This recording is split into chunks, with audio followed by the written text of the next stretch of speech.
Thanks for the shirt. I didn't know what it was until we had our lovely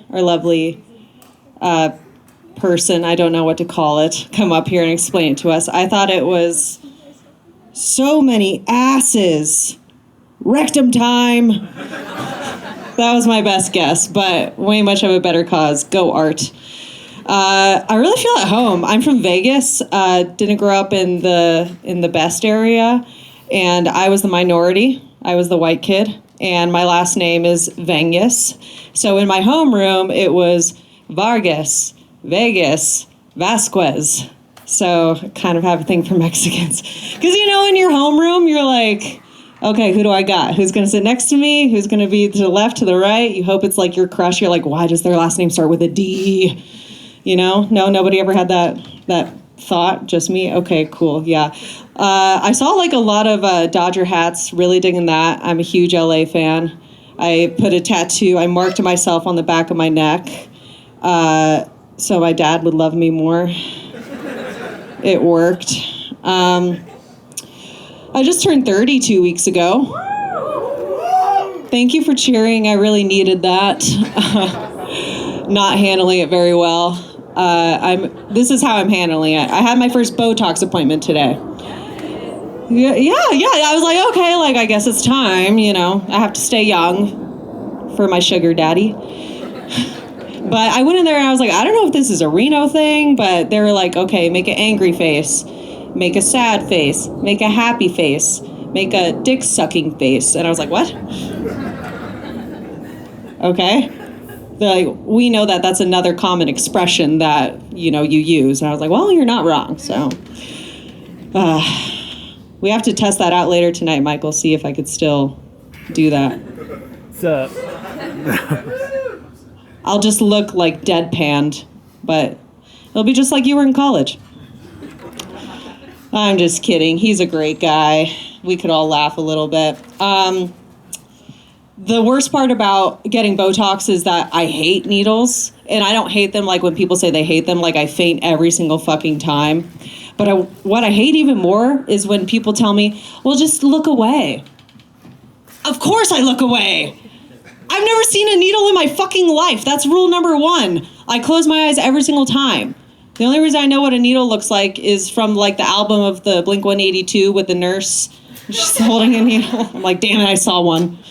Fuck. Yeah. I work at a school, and it makes me think that maybe I should try to stop obsessing about looking so young, because I get hit on by the teachers all the time. And they're like, oh, hey, what's up? You want to stay after school? And sometimes they're hot. It's usually the PE teacher. And I'm like, yeah, what's up? And they're like, oh, you work here. I'm sorry, I thought that you were a student. And I'm like, I can be if you want me to. But then I'm like, oh, that's right. They're a teacher. They don't make as much money as my sugar daddy does. Yeah, I have to stay young for him. I'm like, I'm still 22, I swear. And I have to have a sugar daddy. I don't necessarily want one. I have to have one because I work at a school. So I don't make as much money as my male counterparts. Good old wage gap. Don't worry, Women's Month is over. We won't get into that whole thing. So I am trying to glow up. I'm trying to be healthy. I'm trying to thrive. So that's going great. Eating healthy. And I'm eating so healthy, and I'm also doing this morning workout. I do this every single morning. I'm like,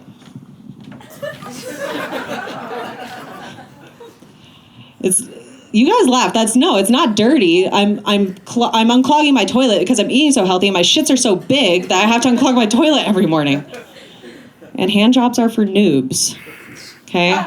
Yeah, no, right? Yeah. 100%. Yeah. And also, this is just a PSA that I like to throw out there. I was going to write this into my set, and I was like, nah, take it out. But, I think everybody needs to hear it.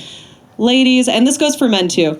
When you're giving head, if you're just using your mouth, throw a little hand action in there. That's we're not bobbing for apples, you don't have to prove anything to anybody. They use their hands, too. And guys, when you're going down on a girl, you don't just, use your hands. Use your hands. That's just PSA. That's not a joke. Everybody go home and try it tonight, and I guarantee you'll get positive results. And then go to the next charity event, and let's tell the kiddos, just to prepare them. Yeah. Another glow up I did recently is I got a boob job. Shirt isn't really working for that. I know you guys are trying to tell, but they're there. Yeah. And I got it for free. Yeah. I was part of this new series. It was a pilot. It didn't get to air, but I still got it for free. It was a revamped version of Pimp My Ride. It's called Pimp My Tits. Exhibit's still the host. Hasn't aged a bit. And he has a co-host. It's this 8th grader with a buzz cut, and he doesn't say anything. He wears those shirts that you see in a kiosk. If anybody's been to Vegas and you got to Fremont Street, FBI female body inspector, He doesn't say a word. He just sits there like this. And then when they show him, in parentheses at the bottom says booby expert. And you got to hand it to him. An 8th grade boy is probably the guy that you want to be judging your tits, because he's probably seen, Siri, it's not your turn right now. Wow. I'm not sure I understand. I'll make you understand. Okay. I woke up from the surgery. I was a little drugged out. But you kind of come out of that fast when you hear this voice. I hope this doesn't offend anybody, but I'm going to try my best. What up, Lucy? What up, girl? We know that you love stand-up comedy. You love making people laugh. So we went ahead and we gave you them googly eye nipples, girl. Sweet. And girl, we know you a Pisces. You into that white girl astrology shit. So we went ahead and we customized your very own little fish tank so you could keep your fishes always close to your heart, girl. The shirt's really hiding it, but yeah, I have a goldfish and I have an angelfish on this side, and it's supposed to make my stars align or something. I don't know. I'm happy with it, but I think they're going to break down in a couple of years. I don't know. We'll see. You're laughing. It's okay. You're all wondering. You're like, oh my God, that's a teacher. Don't worry, your kids are safe. I'm not a teacher. I'm a sign language interpreter. So if your kids are deaf, or if you have a deaf sibling, then yeah, they might be in a little trouble. Not trouble, I feel like I'm shaping the future. Use your hands.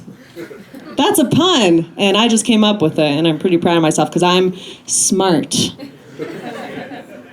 Yeah, it's a nice affirmation. It's a reminder because I forget. I'm like, oh yeah, I went to college. Not that that means anything anymore, but up to my fake tits and student debt. Yeah. The school year's ending. Thank fucking God. And and it's interesting because when we were all in school, I'm seeing a little millennial vibe here. Yeah, shout out if you're a millennial. Okay, good. Yeah, sorry, I didn't give you guys enough reaction time for that one. I know you have to think about it. You're like, oh, I am 30. What happened? I was supposed to have a house by now. That went great. They taught us, Christopher Columbus was the first person to discover America. And now they're telling these kids, somewhat of the truth. They're like, everyone was a racist piece of shit. They were all gay, but also homophobic. So that's nice that I'm in school again because, I'm interpreting it. And it's just nice to get that reassurance. So right now they're learning about the presidents. They're wrapping up in social studies, U.S. president history. And I learned a fun fact. Did you guys know that James Madison and Thomas Jefferson died on the same day? No? Yeah. And ironically, they died on the 4th of July. And they both signed the Declaration of Independence. Does anybody know, if you said yes, you're like, I did know that fact, and fuck you. Does anybody know how they died? How? Okay. They died from asphyxiation. Obviously slave owners. Yeah, so they were both, no homo. They were masturbating in front of each other, locking eyes, going like this, and they're like, I think I need a little bit of assistance from my man Django. So they both get they're strongest boys, and they say, "Oh, my cotton load, I do declare, I think I'm about to burst." And they're looking at each other and like, "Oh, come on, I know that you could go just a little bit tighter, Django, please, please." And then they realize, the two enslaved people, they're like, "We could just end this right now." So they choke them both to death, and that's the scene. If you fold the $2 bill into a heart, that's what you'll see. Another fun fact. All right, I think I got you guys a little bit warmed up. We'll see if we could keep you guys warm. I think that was it for our awesome female comedians, but we have a lot more